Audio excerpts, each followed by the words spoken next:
Allez, c'est l'énergie en ce moment, sinon je vous rappelle pour le prochain, s'il vous plaît, c'est Olivier.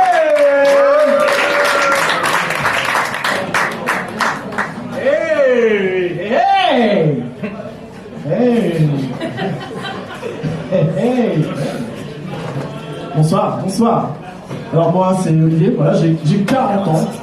Et ça se voit pas trop en fait, je sais. Ça c'est mon astuce beauté. Le bronzage. Alors moi à 40 ans j'ai fait un petit bilan sur ma vie. Et la conclusion que je tire c'est que je crois que je l'ai raté. Voilà. Non, j'ai reçu la note de 2 étoiles sur 5, c'est pas... Voilà. Alors j'ai réussi des trucs, hein. J'ai réussi mon fils, ma fille, 4 étoiles. J'ai eu 5 étoiles pour l'étagère de la salle de bain. Et mon mariage, une étoile. Voilà. Mais maintenant je travaille sur moi, je fais des efforts, je me suis remis au sport, je me suis remis à la cuisine, je fais des quiches, je me suis remis à la danse aussi, je fais de la kizomba. Non, la kizomba ça vous parle pas? Non. Comment expliquer la kizomba? Vous voyez un peu ce que c'est les slows? Les slows, ça vous parle quand même, les slows? Ouais. Quand t'es en CM2, tu danses avec Emma, tu rêvais de danser avec elle, et t'es là et tu la tiens à 3 mètres, on sait pas trop pourquoi d'ailleurs. Bah, la kizomba, c'est tout l'inverse en fait. La kizomba, c'est une danse de couple inventée par des gens bronzés, donc déjà, t'es en contact. Hein. Alors, c'est pas comme le zoukantier, on est plutôt en contact zizi, vous voyez le truc? Kizomba, c'est contact poitrine, on donne le sein, on dit qu'en zouk, on tombe enceinte. Puis en slow, c'est pas près d'arriver, hein, vu qu'on passe pas la ligne des 3 mètres, hein, c'est pas possible. Hein. Et d'ailleurs, en slow, comment on sait qu'on doit lâcher sa partenaire? Il y a un truc. Comment on sait? Tu danses comme ça, tu dois lâcher ton partenaire, comment tu sais? La musique s'arrête, mais oui, merci! Voilà! Bon, qui s'en va, c'est pas aussi clair, parce qu'en fait, le DJ, il s'est dit, je vais tellement mixer les morceaux qu'on ne sait pas si c'est le début ou la fin du morceau. Donc ça donne un truc du genre... J'ai compris tous les mots, j'ai compris les sons, les inhablés nouveaux, c'est possible par ici,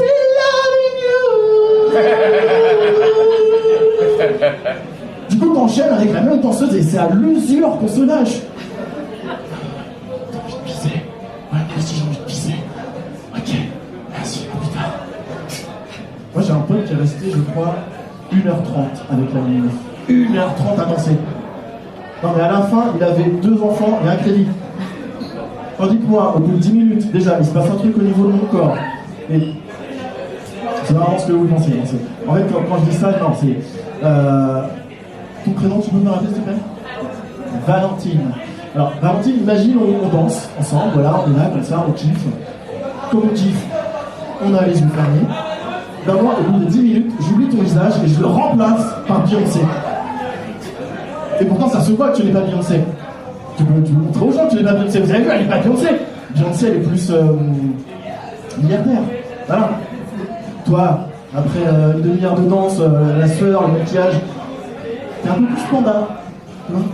Et dans ta tête, c'est pareil, il se passe la même chose, en fait, tu me le remplaces. Et j'imagine que... T'imagines avec Michael B. Jordan, n'est-ce pas? Voilà, oui. Alors moi, j'aime bien éviter cet effet Beyoncé parce que c'est... Après, il y a une espèce de désillusion. Donc j'utilise un pas de kizomba qu'on appelle la sortie fille. Je fais une petite démonstration. On va laisser Valentine assise. On va dire que ça... c'est Valentine. Comme ça. Donc on est là, on danse. Alors je vais la reculer légèrement sur le côté et là j'ai 1 seconde. Et je la ramène. Et là comme ça, wow, il n'y a plus de Beyoncé. Valentine est revenue. J'ai réussi. Wouhou! C'est top ça, c'est top. Ouais, j'ai réussi. Pareil, tu vois mes réussites tout à l'heure justement, et dedans il y a mon fils qui a 5 ans et demi.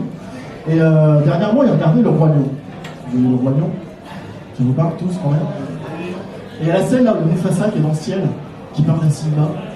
Et à ce moment-là, mon fils il se tourne vers moi et il me dit papa, quand tu seras mort, toi aussi tu regarderas? J'ai eu envie de dire oui, je te regarderai. En fait, la première pensée qui m'est venue, c'est que la fois où il fera l'amour sur la plage, je serai là, vas-y fiston, c'est bon, ouais, vas-y fiston, c'est bon. Du coup, j'ai hésité, je savais pas trop quoi lui répondre, et j'hésite toujours. J'hésitais entre le paradis et la réincarnation. Entre vivre éternellement entouré de gens morts qui vont te dire Ah bah de mon temps, on n'avait qu'une orange, hein. Ou bien, revenir et être entouré de gens qui vont te dire je suis trop seul. Franchement, je sais pas. On peut faire un petit sondage là parmi vous entre la team Paradis et la team Réincarnation. La team Paradis, faites hey! Hey! Team Réincarnation, faites hey! Hey! Allez. Il y en a qui n'ont pas voté? Tout le monde a voté, c'est bien, c'est bien. Il y a plus de réincarnation là. Moi je me suis posé plein de questions là-dedans. Je me suis posé la question, au paradis on a quelle forme par exemple? Est-ce qu'on a le corps qu'on avait juste avant de mourir? Dans ce cas-là, Brigitte Bardot... ou bien on avait le corps, la meilleure version de notre corps, vous voyez? Dans ce cas-là, Brigitte Bardot, franchement...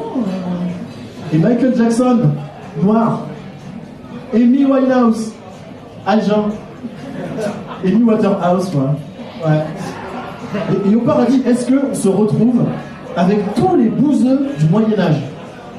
Parce que, est-ce qu'ils ont appris à lire depuis? Est-ce qu'ils savent que la Terre est ronde? Puis la meilleure version de leur corps, sérieusement, est-ce qu'elle a des dents? Ah, c'est tendu, le paradis, ça. Ça donne vraiment envie, hein. Donc j'ai cherché aussi, je me suis posé des questions sur la réincarnation, parce que la réincarnation a des grades, vous voyez? Il y a des invertébrés, les vertébrés, le moustique, le hamster, le parisien, le bordelais.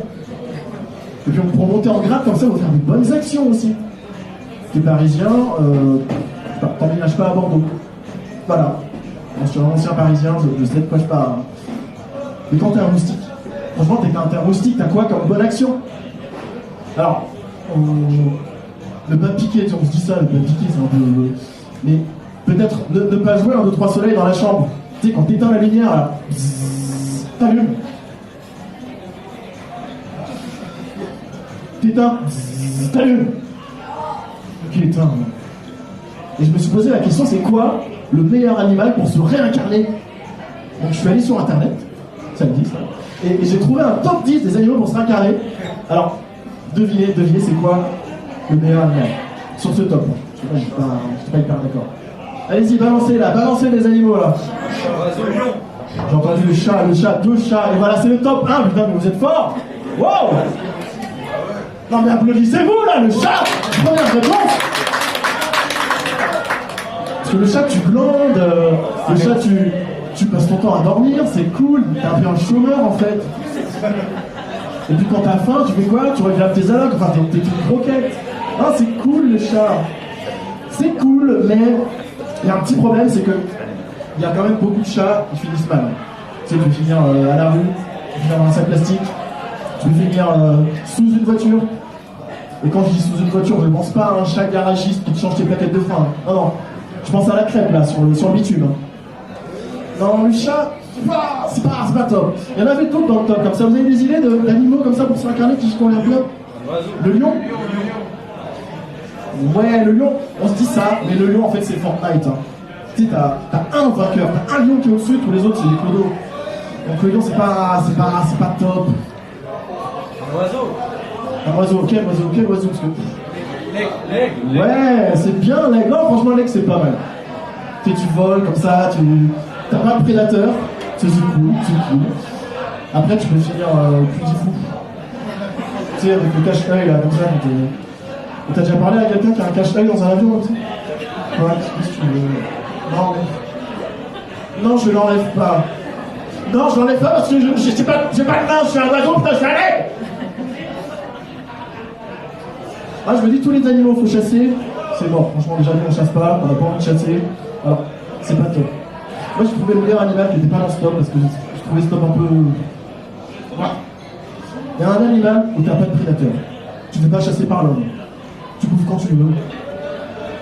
Alors moi je vais vous demander de rêver, je vais vous demander de fermer les yeux quelques secondes. Fermez les yeux, allez-y. Je vous toucherai pas. Allez-y, fermez les yeux. Alors imaginez qu'il fait chaud. Vous dégourdissez aux 4 petites pattes sur la terre et là, vous avez chaud donc vous allez faire un petit plouf dans l'eau. Et ici, il n'y a pas de discrimination. On a tous de grands dents, on a tous des gros culs. Vous êtes des hippopotames. Ouvrez les yeux! Ah là, l'hippopotame, c'est génial! T'es toute la journée à la piscine, et puis, quand t'as envie de te lâcher un petit peu, t'as même pas besoin de sortir. C'est cool, hein. J'ai trouvé la meilleure réponse pour moi.